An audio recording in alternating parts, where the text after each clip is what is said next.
Hello मेरे dear student, welcome to my YouTube channel RKITI। आज के इस वीडियो में देखेंगे मैग्नेटिज्म, जो 19वीं असाइनमेंट से लिया गया है। मैग्नेटिज्म एंड कैपेसिटर, है ना। तो उसमें देखेंगे तो आप टोटल 38 क्वेश्चन लगभग हैं। तो सभी क्वेश्चन का हम एनालिसिस करेंगे और जहाँ तक हो सकता है सभी का स्टेप बाय स्टेप देखेंगे।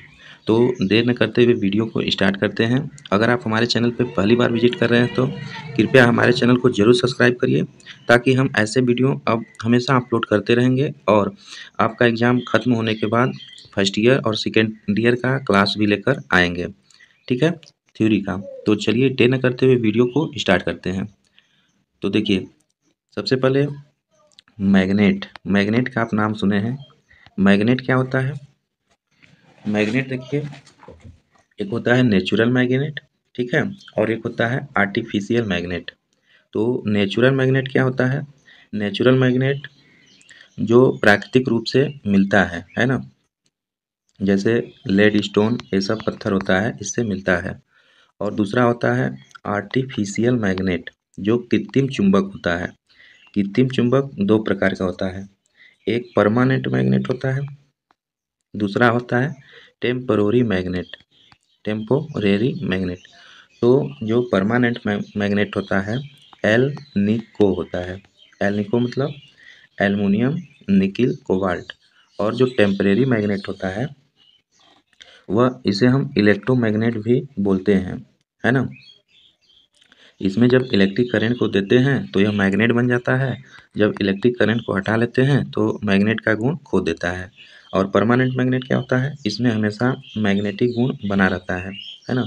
तो इस प्रकार का मैग्नेट होता है। इसमें कुछ क्वेश्चन मैग्नेट के हैं, वह देखेंगे, है ना। और संधारित्र। संधारित्र क्या होता है? संधारित्र दो धातु चालक प्लेट के मध्य, जैसे दो धातु है उसके चालक के मध्य परावैद्युतान माध्यम डालते हैं, है ना।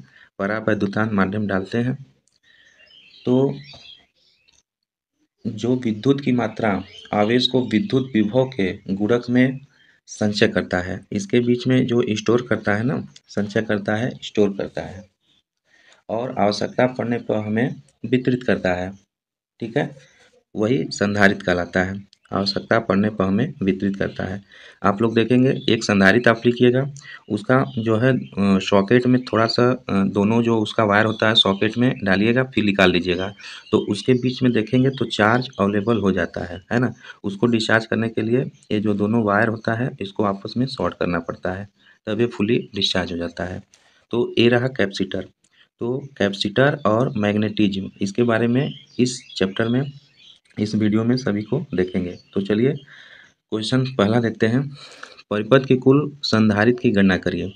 देखिए, हम अभी रेजिस्टेंस पढ़े हैं, तो रेजिस्टेंस में क्या होता है? श्रेणी क्रम में अगर रेजिस्टेंस रहेगा तो R1 R2 R3 हो जाता है। जस्ट उसका उल्टा जो होता है वह कैपेसिटर का होता है ना। अगर श्रेणी क्रम में जुड़ा है तो इसका फार्मूला पैरेलल क्रम में हो जाता है, जैसे C1 C2 by C1 plus C2 हो जाएगा। लिहाज से देखेंगे तो, है ना। तो चलिए इसको सोल्व करते हैं। तो क्या क्या दिया है? 30 माइक्रोफैरड, 10 माइक्रोफैरड और 30 माइक्रोफैरड है। तो कुल संधारित्र की गणना करना है। तो 1/CT बराबर 1/C1, 1/C2, 1/C3 मान रख देते हैं। 1/30, 1/10 और 1/30। तो 30 10 30 का LCM अगर लेते हैं तो क्या हो जाएगा? 30 हो जाएगा। तो 30 एकम 30, 10 तियां 30 और 30 एकम 30, यानी 3 2 5, 5/30 हो जाएगा, ठीक है। 1/CT या CT को अगर ऊपर लाएंगे तो 30/5 हो जाएगा। 5 6 का 30, यानी 6 माइक्रोफैरड। तो आपका राइट आंसर ऑप्शन बी हो जाएगा।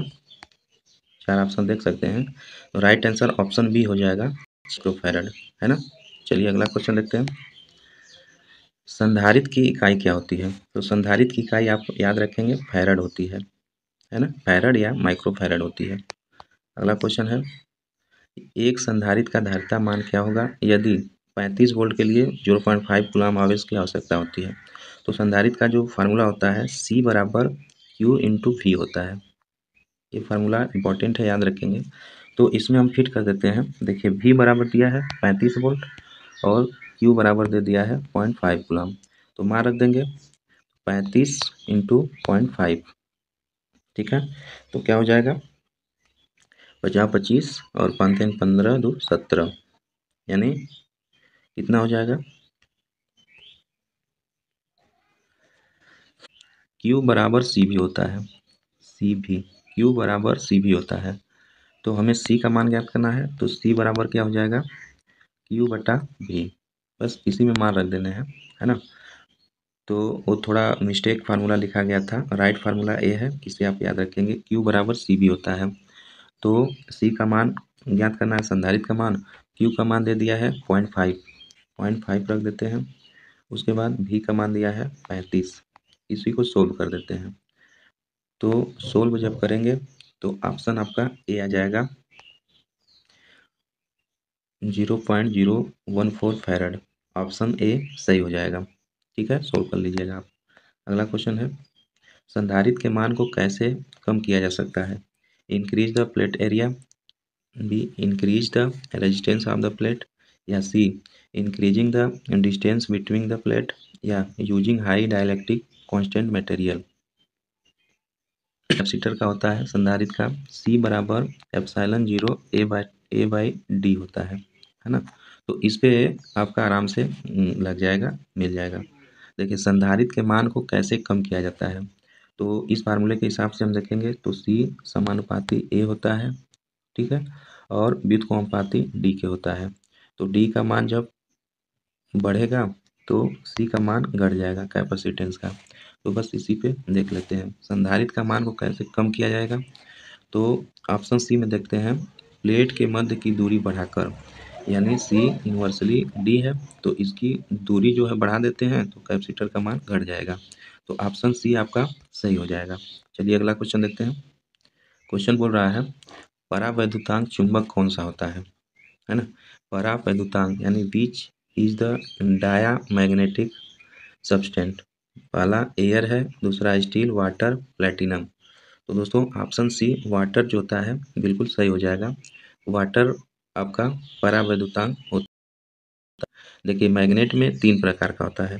पहला फेरोमैग्नेटिक मटेरियल, दूसरा डायामैग्नेटिक मटेरियल, तीसरा होता है सॉरी दूसरा जो होता है पैरामैग्नेटिक मटेरियल यानी परा चुंबकीय पदार्थ, और तीसरा होता है आपका डायामैग्नेटिक मटेरियल। तो फेरोमैग्नेटिक मटेरियल में जो चुंबक है बहुत तेज़ी से अट्रैक्ट करता है। दूसरा जो पैरा होता है मैग्नेटिक मटेरियल, उसमें स्लाइटली ग्रेटर देन 1 होता है, और मतलब थोड़ा सा चुंबक उसमें अट्रैक्ट होता है एक दूसरे में, है ना। और तीसरा जो होता है डायामैग्नेटिक मटेरियल में, उसमें बिल्कुल नहीं सटता है चुंबक, एक दूसरे के पास लाएंगे तो उसमें बिल्कुल नहीं आपस में चिपकता है, ठीक है। तो इसका अलग अलग होता है, जैसे तिकोनी, फेरस, निकिल, कोबाल्ट होता है। का जो एग्जाम्पल हम देखते हैं तो फेरस, निकिल, कोबाल्ट होता है ना। बहुत तेज़ी से अपनी ओर अट्रैक्टिव करता है इसको चुंबक को।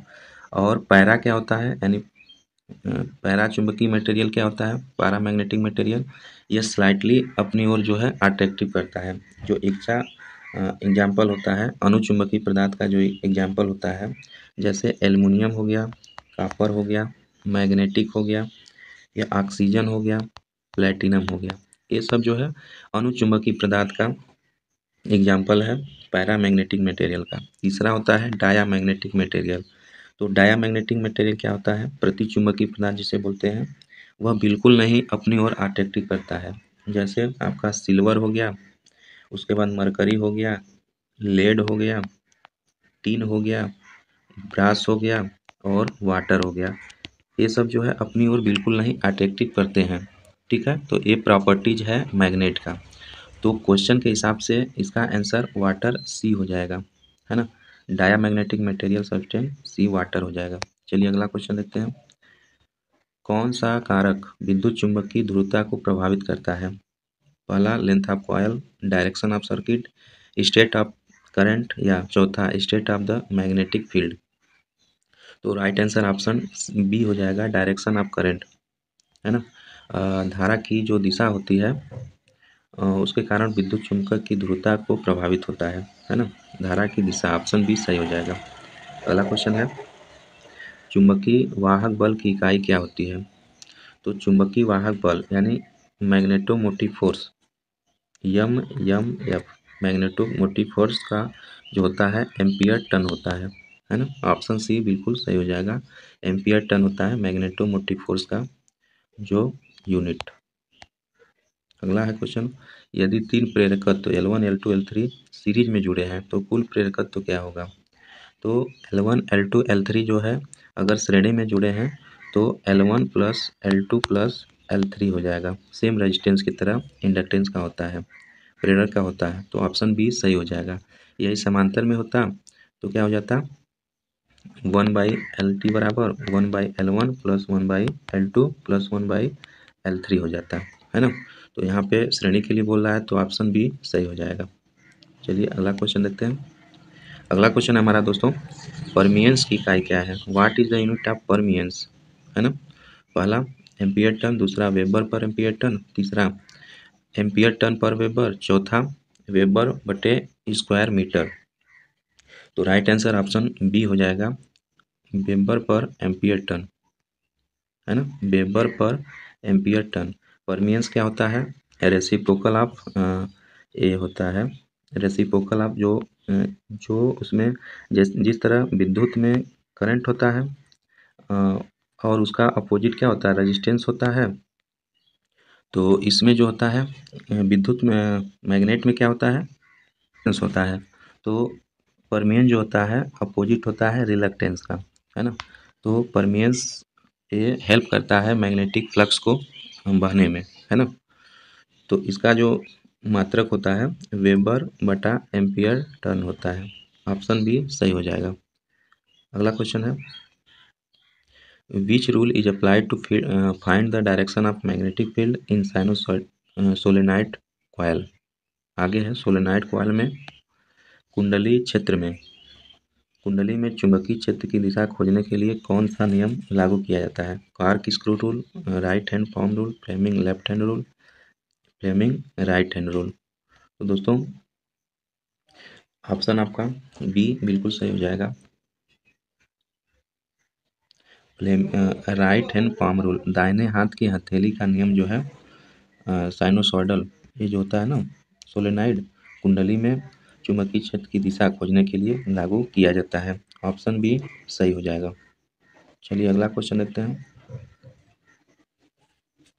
अगला क्वेश्चन हमारा दोस्तों, श्रेणी परिपथ की कुल संधारित्र की गणना करिए। तो ऐसा क्वेश्चन पहले हम भी सॉल्व कर चुके हैं। देखिए इसमें 10 माइक्रोफैरड है, 10 माइक्रोफैरड है, 20 माइक्रोफैरड है। तो ए समांतर में है तो टोटल कैपेसिटेंस पहले निकाल लेते हैं। 1/CT बराबर 1/10, 1/10, 1/20।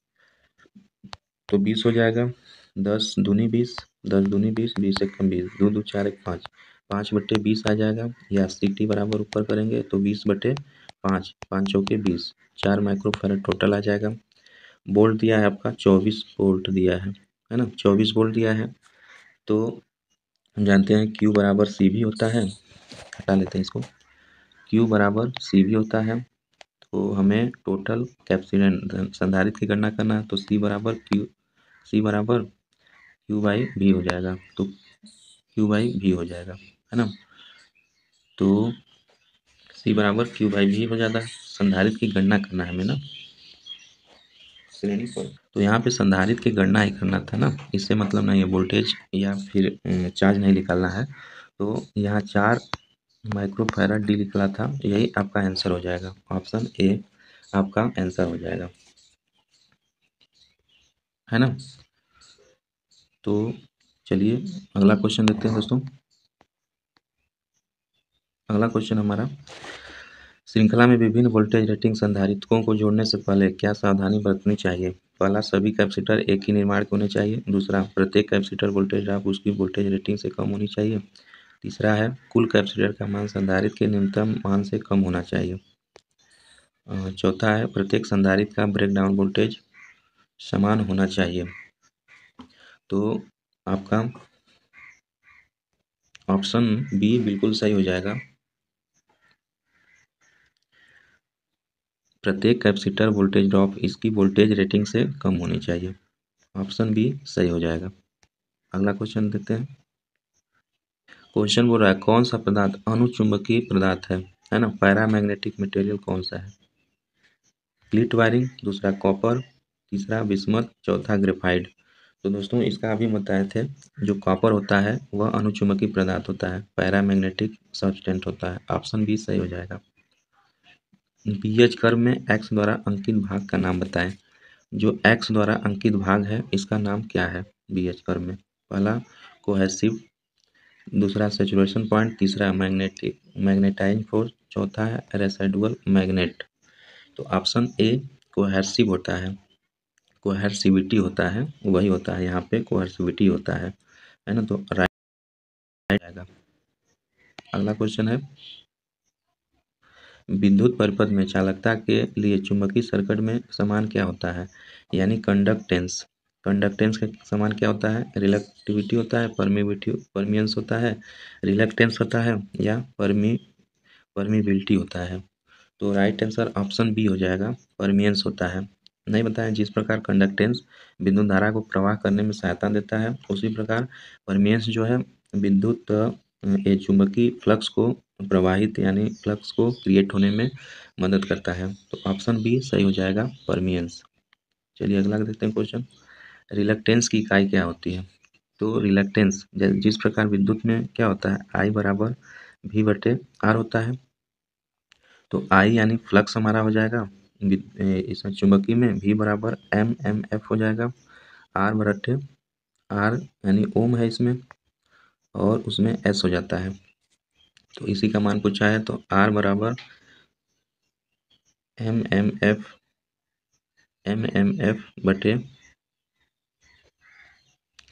बटा आई। तो आई का फ्लक्स हो जाएगा, है ना। आई का फ्लक्स यानी वेबर हो जाएगा। तो कुल मिलाकर क्या हो जाएगा, होती है एम्पियर टर्न होती है, और आई का फ्लक्स हो जाएगा, फ्लक्स का वेबर होता है। तो कुल मिलाकर दोस्तों एम्पियर टर्न पर वेबर हो जाएगी। तो देख लेते हैं option ampere turn weber. Option C बिल्कुल सही हो जाएगा, एम्पियर टर्न पर वेबर। ठीक है, अगला क्वेश्चन देखते हैं। यदि विद्युत आवेश Q है और वोल्टेज भी है तो संधारित्र C के लिए सही अभिव्यक्त सूत्र क्या है। तो Q बराबर सी भी होता है, तो C बराबर क्या हो जाएगा, Q बटा भी। Q बटे भी दिया है, ऑप्शन ए सही हो जाएगा, है ना। ऑप्शन ए में क्या दिया आपका, Q बराबर सी भी दिया है। ठीक है, राइट आंसर ऑप्शन ए हो जाएगा। चलिए अगला क्वेश्चन देखते हैं। आप एक विद्युत चुंबक की खींचने की ताकत कैसे बढ़ा सकते हैं। इंक्रीज द फील्ड इंटेंसिटी, मतलब क्षेत्र की तीव्रता बढ़ाएं, कुंडली में करंट कम करें, या कुंडली में घुमावों की संख्या कम करें। चौथा है increase the BH curve of the material, पदार्थ के बीएच कर्व को बढ़ाएं। तो दोस्तों राइट आंसर ऑप्शन ए हो जाएगा, क्षेत्र की तीव्रता को बढ़ाने से हमें जो है विद्युत चुंबक का ताकत बढ़ जाएगा, अगर क्षेत्र की तीव्रता को बढ़ा देते हैं। राइट आंसर ए हो जाएगा। अगला क्वेश्चन है फ्लक्स घनत्व हमेशा चुंबकीय बल से पीछे रहता है, इसको परिभाषित करिए। Hysteresis, magnetic intensity, magnetic inductance, residual. तो क्या होता है, ऑप्शन ए हिस्टैरिसीस हो जाएगा। राइट आंसर ऑप्शन ए हो जाएगा, हिस्टैरिसीस, यानी फ्लक्स जो है, फ्लक्स घनत्व हमेशा चुंबकीय बल से पीछे रहता है। वही जो बीएच कर्व वाला होता है वह किसको परिभाषित करता है, तो हिस्टैरिसीस को। बीएच कर्व की जो थिकनेस है, मोटाई जितना कम रहेगी उतना हमें अच्छा मटेरियल होगा, और जिसका ज़्यादा होगा वह बैड मटेरियल होता है बीएच कर्व में, है ना। तो ऑप्शन ए सही हो जाएगा। अगला है क्वेश्चन चुंबकीय क्षेत्र में रखी गई आसपास की धातु पर क्या प्रभाव पड़ता है। पहला हिस्टैरिसीस, दूसरा स्किन इफेक्ट, तीसरा एडी करंट, चौथा डाइलेक्ट्रिक। तो दोस्तों चुंबकीय क्षेत्र में रखी गई आसपास की धातु पर एडी करंट होता है, ऑप्शन सी सही हो जाएगा, ईडी करंट। अगला है, वायु संधारित्र का उपयोग किस उपकरण में किया जाता है? टीवी ट्यूनर में, ऑसिलेटर में, लाउड स्पीकर में, रेडियो रिसीवर में। तो दोस्तों ऑप्शन डी सही हो जाएगा, रेडियो रिसीवर में एयर संधारित्र है। ऑप्शन डी बिल्कुल सही हो जाएगा। अगला क्वेश्चन है, यदि ध्रुवीकृत इलेक्ट्रोलाइट संधारित्र विपरीत रूप से जोड़ा हो तो क्या होगा? No effect of the capacitor. दूसरा है, अत्यधिक गर्मी के साथ विस्फोट करेगा। तीसरा हमारा, परिपथ में धारा कम हो जाती है। चौथा, संधारित्र का मान बढ़ जाएगा, है ना। तो ऑप्शन बी सही हो जाएगा, अत्यधिक गर्मी के साथ कारण विस्फोट कर लेगा, है ना। अगर यदि ध्रुवीकृत जो पोलराइड, ध्रुवीकृत मतलब दो प्रकार का होता है, एक पोलराइड होता है, एक नॉन पोलराइड होता है ना। एक एसी के लिए प्रयोग किया जाता है, दूसरा डीसी के लिए। तो ध्रुवीकृत का मतलब प्लस का माइनस हो जाएगा और माइनस का प्लस हो जाएगा, तो यही बोल रहा है। तो क्या होगा? तो अत्यधिक गर्मी के कारण विस्फोट हो जाएगा। ऑप्शन बी सही हो जाएगा। अगला क्वेश्चन है, परावैद्युत पदार्थ कौन सा है, मतलब डायामैग्नेटिक कौन सा है? वुड है, निकिल है, प्लेटिनम है, मैग्नेटिज्म है।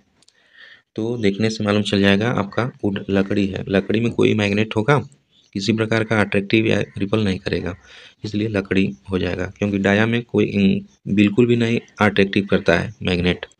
ऑप्शन ए सही हो जाएगा। अगला क्वेश्चन है, फ्लक्स घनत्व की इकाई क्या होती है?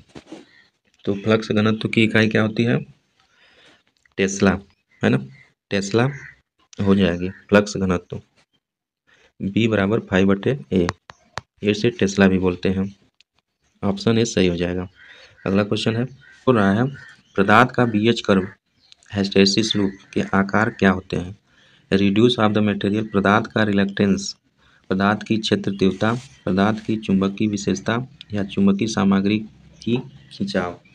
तो दोस्तों इसमें मेन होता है पदार्थ की विद्युत विशेषता, मैग्नेटिक प्रॉपर्टीज ऑफ मटेरियल, ठीक है। जो हिस्टैरिसीस लूप होता है, इस तरह जो खींचा होता है, उसका मेन वर्क होता है, मेन पर्पज होता है पदार्थ की चुंबकीय विशेषता बताना। ऑप्शन सी बिल्कुल सही हो जाएगा। अगला क्वेश्चन है, कौन सी विद्युत मात्रा सीधे भंवर धारा के समानुपाती होती है? Voltage, current, frequency, resistance. तो ऑप्शन आपका सी हो जाएगा, फ्रीक्वेंसी होता है जो भंवर धारा यानी ईडी करंट के समानुपाती होती है ना। ऑप्शन सी सही हो जाएगा। अगला क्वेश्चन है, परमेबिलिटी के परिवर्तन होने का क्या कारण है? Length, flux density, field intensity, क्षेत्र तीव्रता या मैग्नेटोमोटिव फोर्स। तो दोस्तों जो मेन कारण फ्लक्स डेंसिटी होता है, फ्लक्स घनत्व होता है ना। परमेबिलिटी जो होती है उसका परिवर्तन होने के कारण फ्लक्स डेंसिटी होता है। ऑप्शन बी सही हो जाएगा। अगला क्वेश्चन देखते हैं, किस प्रकार का संधारित्र अंतरिक्ष इलेक्ट्रॉनिक्स के लिए उपयोग किया जाता है? Plastic film type, ceramic disc type, electro aluminium type या इलेक्ट्रो टाइटेनियम टाइप। तो ऑप्शन डी सही हो जाएगा, इलेक्ट्रोलाइट टाइटलम प्रकार का, electrolyte tantalum type. Option D सही हो जाएगा, अंतरिक्ष इलेक्ट्रॉनिक्स के लिए प्रयोग किए जाते हैं। अगला क्वेश्चन है, धारित्र का प्रभाव क्या होता है अगर खुला परिपथ दोष होता है?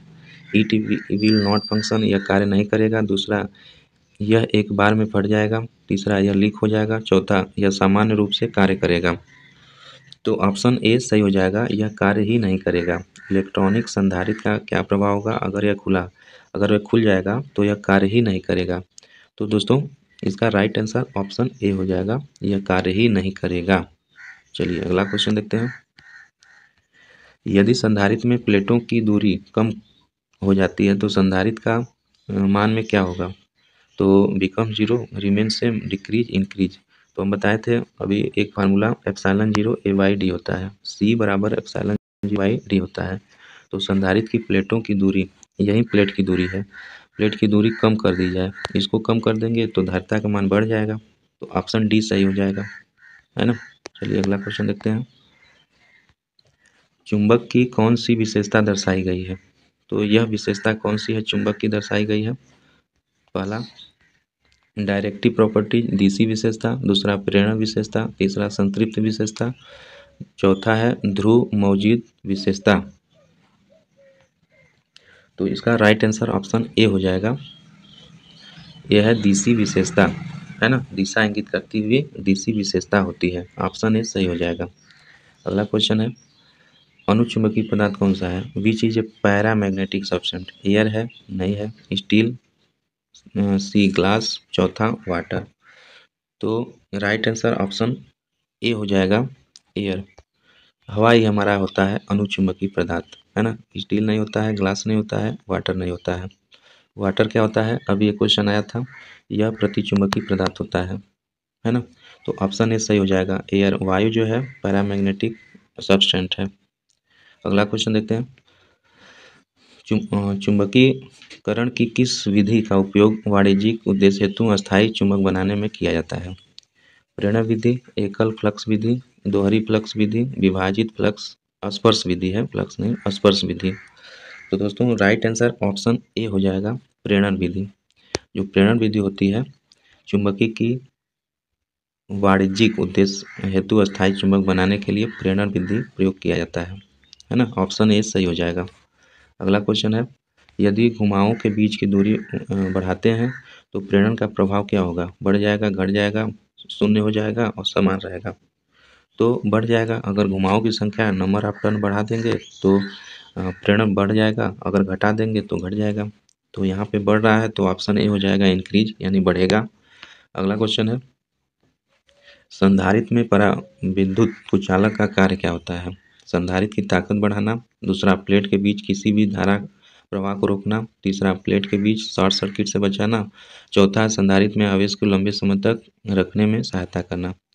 तो दोस्तों राइट आंसर ऑप्शन बी हो जाएगा, प्लेटों के बीच किसी भी धारा को प्रवाह को रोकना, है ना। अगर बीच में क्या करेंगे, मेटल भर देंगे तो एक दूसरे को शॉर्ट सर्किट कर देगा या शॉर्ट सर्किट हो जाएगा। तो मेनली इसका वर्क होता है प्लेटों के बीच किसी भी धारा प्रवाह को रोकना। ऑप्शन बी सही हो जाएगा। अगला क्वेश्चन देखते हैं, संधारित्र में धारिता का मान किस कारण के द्वारा निर्धारित हो रहा है? पहला, area of plates, shapes of plates, material of plates और थिकनेस ऑफ प्लेट्स।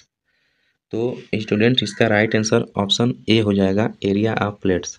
यानी कि संधारित्र में धारिता का मान किस कारण द्वारा निर्धारित हो रहा है? तो प्लेट्स की क्षेत्रफल, क्योंकि सी समानुपाती ए होता है ना, तो इसके द्वारा निर्धारित हो रहा है। तो ऑप्शन ए आपका बिल्कुल सही हो जाएगा, एरिया ऑफ प्लेट्स।